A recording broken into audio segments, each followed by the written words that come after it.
Would you believe me if I told you that Kelly's Heroes, the offbeat gold heist, meets war comedy that you might remember from late-night television reruns, once contained naked females in the pool, a wild orgy with a United States general, and a full additional 20 minutes of video that had the potential to change the essence of the film? Furthermore, what if I told you that this film, as outrageous as it is, was based on a genuine story that was formerly classified by the government of the United States of America? Yes, fasten your seatbelts. In contrast to the traditional war is hell story, this one is not. Kelly's Heroes was a film that was released in 1970 and starred the ever-iconic Clint Eastwood as the disgraced Private Kelly. He was in charge of a ragged bunch of soldiers who were attempting to steal gold behind Nazi lines without authorization.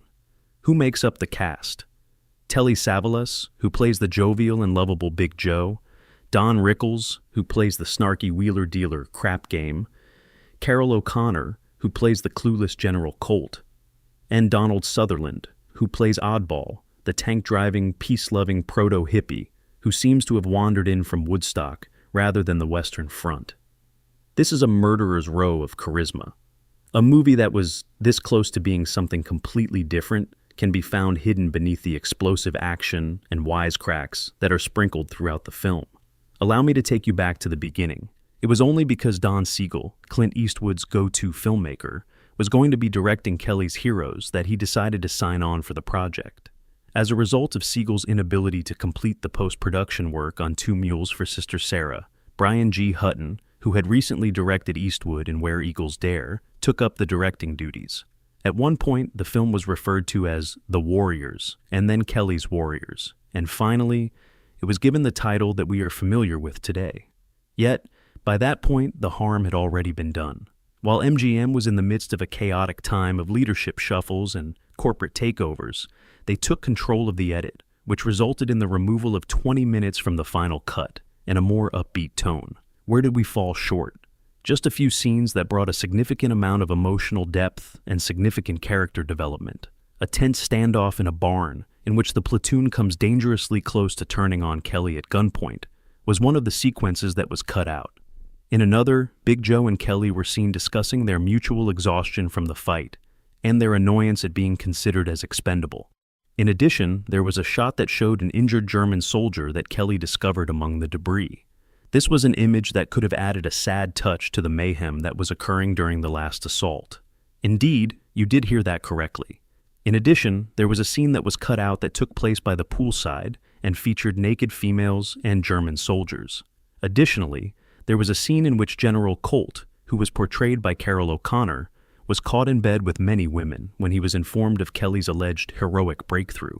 According to MGM, the United States of America was not nearly prepared for that level of moral ambiguity or that level of nudity. But hold on, things are about to become even stranger. Donald Sutherland came dangerously close to passing away from spinal meningitis while he was filming in Yugoslavia. A telegraph was sent to his wife, asking her to make an expedient departure because it was possible that he would have passed away before she arrived. We are fortunate that Sutherland was able to prevail. On the other hand, that was only the first of two jaw-dropping moments that he had during that session. What about the second? It was delivered to him by Clint Eastwood that his then-wife Shirley Douglas had been arrested for attempting to purchase hand grenades for the Black Panthers using a personal check. He received this information through Clint Eastwood. Not a joke. During the delivery of the news, Eastwood found himself so overcome with laughter that he fell to the ground, and Sutherland had to assist him in getting back up. After that, Eastwood reportedly wrapped his arm around him and said, "I'm with you, man." Sutherland claims that Eastwood did this. That was an improbable buddy movie that we really wish we had seen.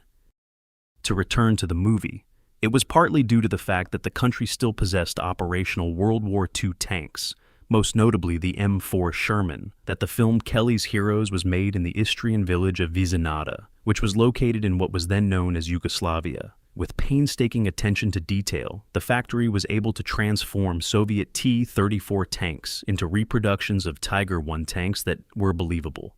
What about oddball Shermans? Absolutely, those were in fact post-war M4A3E4S that had been modified with larger barrels in order to make them appear more menacing. This was a strategy that was truly utilized by Allied tank crews. And while we're on the subject of Oddball, there's no better time to discuss the most memorable character in the film. Oddball, played by Donald Sutherland, is so completely out of place that he is perfect. He has the mannerisms of a person who has strayed out of a Haight-Ashbury drum circle. He is a laid-back tank commander who is fascinated with positive waves. During that time period, there was a disagreement among critics. Some people enjoyed the ridiculousness of the film, while others believed that the hippie lingo was incompatible with the World War II scenario. However, here's the thing. That was actually done on purpose. The movie was released at the height of the Vietnam War, and similar to MASH** and Catch-22, Kelly's Heroes wears its anti-authoritarian and anti-war attitude loud and proud. However, it conceals this viewpoint behind a sleek veneer of humor and action. Even music has a role to play in this. Burning Bridges, the now famous theme tune, was sung by the Mike Curb congregation. It is an exuberant, colorful anthem that is reminiscent of a flower child. On the other hand, it plays over scenes of violence, casualties, and destruction. That jolt of tonal confusion, simply put, subversion. The decision made by the studio to adopt that version was supposedly one that Clint Eastwood detested. He went so far as to record his own version, which was a more solemn interpretation, and it was even surreptitiously issued as a 45 RPM vinyl. In addition, the rumbling turret sounds of the Tiger tanks were later recycled in the film Aliens, 1986, for the movement of the power loaders. This is a great piece of musical information. It's safe to say that you didn't anticipate James Cameron to have Kelly's Heroes in his toolset. Now, we come to the most important part. The entire idea of the film, which is that a group of troops from the United States and civilians from Germany will work together to take gold from the Nazis, sounds like pure fantasy, doesn't it? It's not true. An actual occurrence served as the impetus for the screenplay that was written by Troy Kennedy Martin, who was responsible for the Italian job. Following the collapse of the Third Reich in 1945, the SS relocated enormous amounts of Nazi gold to the southern region of the country. The treasure was stolen by American soldiers and German officials while the situation was chaotic. This operation was kept a secret for many years, and the Guinness Book of Records referred to it as the greatest robbery on record because of its unprecedented level of theft. Ian Sayer, an investigative journalist, was the one who eventually brought the case to light. He spent 9 years unraveling the mystery, which ultimately resulted in 2 gold bars that had been marked with the Nazi symbol being handed over to the authorities in the United States in the year 1996. That is more than half a century later. To return to the movie, do you remember the famous confrontation that took place in the square with the Tiger tank? That is a not-so-subtle homage to the good, the bad, and the ugly, with the same slow-burn tension, the same angular camera work, and even dubbed jangling spurs despite the fact that no one is wearing any. By doing so, Eastwood was giving a nod to those who were aficionados of his spaghetti western heritage. What about Kelly and the rest of the gang? They are successful in their heist, and after leaving the oblivious General Colt to bask in the limelight, they drive out into the sunset with the entire haul of loot. This is a pleasant ending, but it is not the true closure. As far as Eastwood is concerned, the initial conclusion carried more significance. Specifically, it brought to light the effects that the war had had on these individuals, highlighting how their aspirations, morality, and sense of camaraderie had been shaped not by patriotism, but by disillusionment. Which version is it? It's gone, buried in the cutting room by a studio that desired more explosions and less reflection in the film. However, in spite of the interference, Kelly's Heroes managed to win over the hearts of viewers and eventually became a celebrated cult classic. This is the kind of movie that stays with you not because it is historically correct, but rather because it dares to blur the boundary between heroism and hustle, as well as between war and war profiteering. Aside from that, the missing scenes are probably someplace out there, either in a vault at MGM or in a collection of dusty reels. There are a lot of naked girls in the pool.